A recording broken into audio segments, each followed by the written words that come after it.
Hi, and in this video I'll show you how to make a model like this in Plasticity.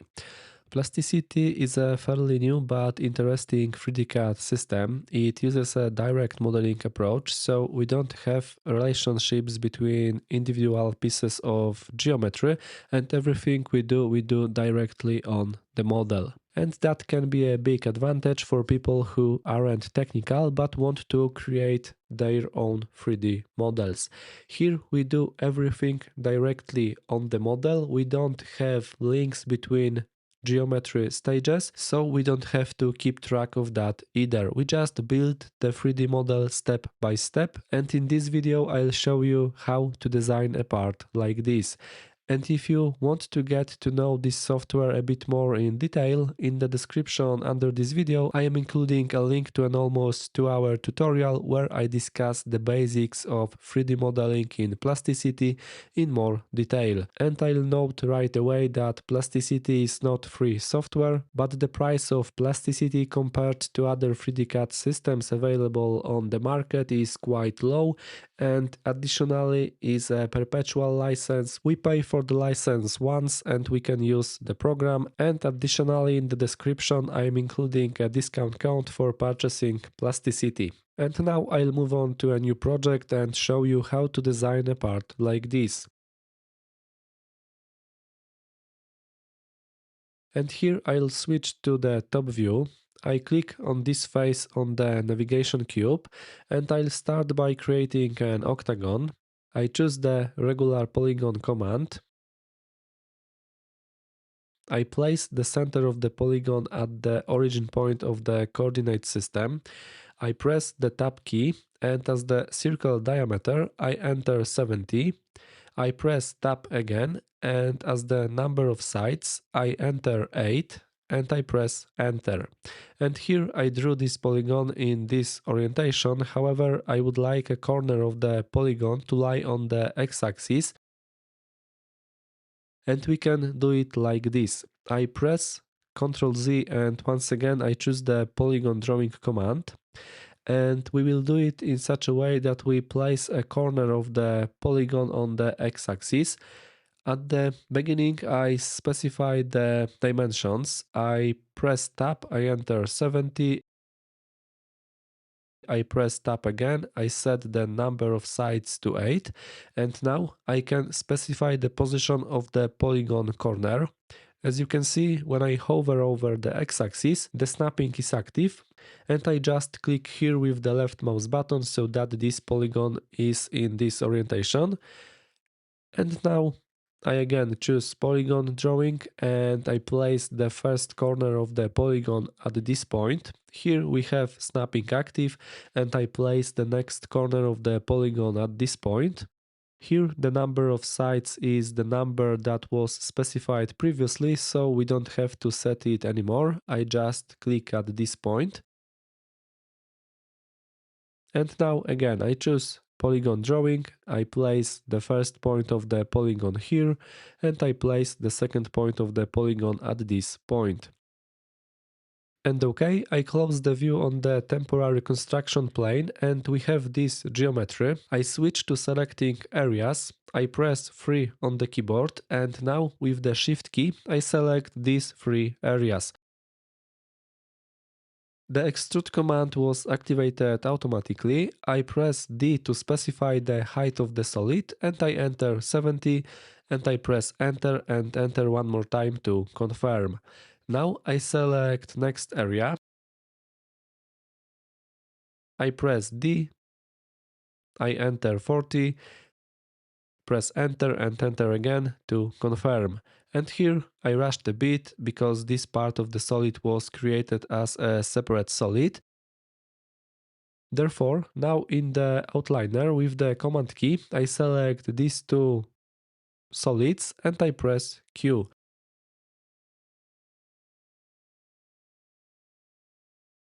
I press Q again to join these two solids together and I click OK. And now we have one single solid here. Next I select this geometry. I press D, I enter 20, I press enter to confirm the height of the solid, but before I press enter to finish this operation, I press Q to activate the union command to join this part of the solid with the previous part of the solid. I press Q and now I left click on the solid that I want to join this part to. I click OK and we have something like this. And now we will create pockets in this solid to turn this solid into a container. I left click on this face and I use the keyboard shortcut Ctrl+2 to switch from face selection to edge selection. This keyboard shortcut lets you change the selection, and if a face was selected, then using the keyboard shortcut Ctrl+2, all edges of the face will be selected. Now I press O key to activate the offset command, and here we can create geometry that will be created by offsetting the edges of the solid. And I want to do it to a specific value, so I press D, I enter -3, and I press enter and enter one more time to confirm. And now, based on this area, we will create a material removal and we will do it to -67. Here, the push face command was activated automatically, and in this case, we can use this command. And to do it to a specific depth, I press D, I enter -67, I press enter and enter one more time to confirm. Now I press escape to cancel the push face operation and we have something like this. And now we will move on to creating the next pocket. We will create a pocket on this face, but here we will do it a bit differently, because if we use the same method that we used for this pocket, then here there will be a step, and I'll show you what I mean. Now I press the keyboard shortcut Ctrl+2 to change the selection from the face to the edge selection. I press O key to activate the offset command, and here I need to specify the offset. In this case, I also press D and I enter -3 and I press enter and enter again to confirm. And now, if we create a pocket based on such geometry, then a wall will remain here. Of course, we can adjust it, and I'll do it like this. I press Ctrl Z to go back to this moment. Here I have the edges of this face selected, but okay, we will do it from the beginning. I select this face, I press the keyboard shortcut Ctrl+2, and now I use the command that is under the keyboard shortcut Shift+D, and based on the edges of the face, a flat geometry was created, and now this is a separate geometry. We can change the position of this geometry, but I want this geometry to stay in this place. I click OK. And here, as you can see in the geometry section, it's simply another flat geometry. Now I switch to selecting edges. I select this geometry, and based on this geometry, I activate the offset command. I press O, and here I set the offset value to -3. I press D, I enter -3, and I press enter and enter again to confirm.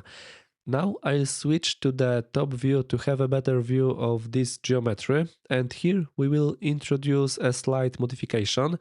I'll do it like this. I choose line drawing and I'll draw a line from this point to this point. Okay. I right click and again I choose line drawing and I'll draw a line from this point to this point. And I right click, I close the view on the temporary construction plane, and it's possible that this will be enough to create the pocket. I switch to selecting faces, and here we still need to modify this geometry, and we will do it like this. I choose the trim command and I trim this geometry in this place and I trim the line. Okay, and we will do the same on the other side.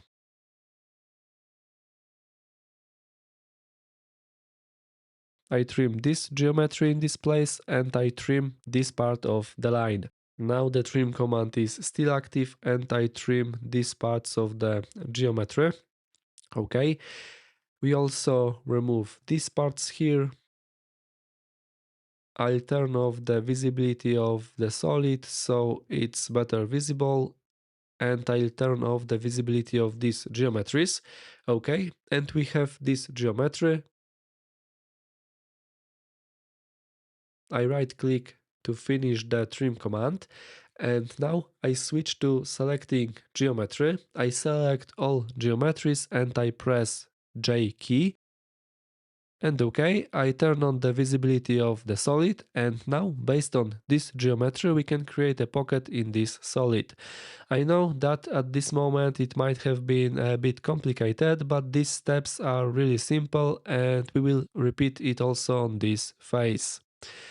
But now, like this, I switch to selecting faces, I select this face, and here I also want to create a pocket in this solid in such a way that the depth of this pocket is at the same depth as this face. I grab this gizmo, I press the Ctrl key on the keyboard, and I hover over some geometry that lies at the height of this face. It can be this edge. I release the left mouse button, I release the Ctrl key, and now another solid will be created. And to remove material from the solid, we use the difference option. So we need to press the W key on the keyboard, and we select the solid from which we subtract this material. So I left click on this solid and I click OK. I turn off the visibility of this flat geometry and we have something like this. And now we will repeat these steps on this face. You will see that even though it looked like there was some mess here, it's very simple. I click on this face, I use the keyboard shortcut Ctrl+2, then Shift+D, I press enter, OK. The geometry is selected, I press O, then D, 3. Here the arrow was pointed in this direction, so we move in the positive direction. I press enter and enter again to confirm. I switch to the top view, and here I choose line drawing and I draw a line from this point to this point. I right click and here I draw a line from this point and we can draw to this point. Here such a helper point appeared and I right click. Now I choose the trim command and here I trim this part of the geometry and I trim this part of the geometry. And here, just like before, we can remove this geometry.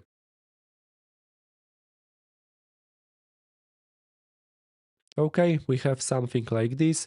I turn off the visibility of the solid and now this geometry at this moment is unnecessary for me, so I turn off the visibility of this geometry. With a selection window, I select all geometries, but at the beginning I need to switch to selecting edges. I press J key to join this geometry. I turn on the visibility of the solid. I click on this area. I switch to selecting faces first. I select this area. I grab the gizmo. I press Ctrl. I hover the cursor over some geometry that lies at the level of this face. I release the left mouse button. I release the Ctrl key. I press W. I left click on the solid. I right click to confirm. And we have something like this. And in general, when it comes to 3D modeling in Plasticity and showing how to model something in Plasticity, these are two different things. If you start working in this program and create your first few projects, you will understand what it's about, and then creating projects of this level of complexity, that is, relatively simple projects, will be really fast. And of course, we can export such a project for 3D printing. We can save it in step format. And to do that, we expand the menu and here we choose export. We specify the name of this file. Here we choose the format we will save it to. We can choose the step format, which is a universal data exchange format between CAD/CAM systems, and such a format, besides the fact that it can be used for 3D printing, also means that projects saved in this format can be opened in other 3D modeling programs. And if your slicers support such a format, you can use this format, or you can use the STL format, which is a commonly used format in 3D printing. And I think every slicer handles this format. However, I use the step format. I select this format. Here I click Save. Here I use the default settings. I click OK, and the project has already been exported to the disk. And based on this project, we can prepare a program for a 3D printer. I'll do it in Bamboo Studio. Now in Bamboo Studio, based on this model that we created in Plasticity, I'll prepare a program for a 3D printer. I click this button to add the model to the project. I select this file from the disk. I click Open. Here I use the default settings, and now based on what we did in Plasticity, we can prepare a program for the 3D printer. So as you can see, 3D modeling in Plasticity is very easy, and to feel this ease, it's worth simply doing 2 or 3 projects on your own, and then you really feel the difference compared to parametric 3D CAD systems. Of course, parametric 3D CAD systems have huge advantages, and they are great programs for creating technical 3D models, but many people don't have the time to spend 1,000 or several thousand hours learning the software. It seems to me that Plasticity has a fairly low entry threshold, and you can master the basics of 3D modeling in this system quite quickly. And it seems to me that for people who bought themselves a 3D printer and are not connected with the technical industry, are not connected with an industry where CAD/CAM systems are used, Plasticity can be quite an interesting choice. And 3D modeling in Plasticity can be quite easy, but as I said, to feel that it's easy, it's worth doing 2 or 3 projects in this program on your own.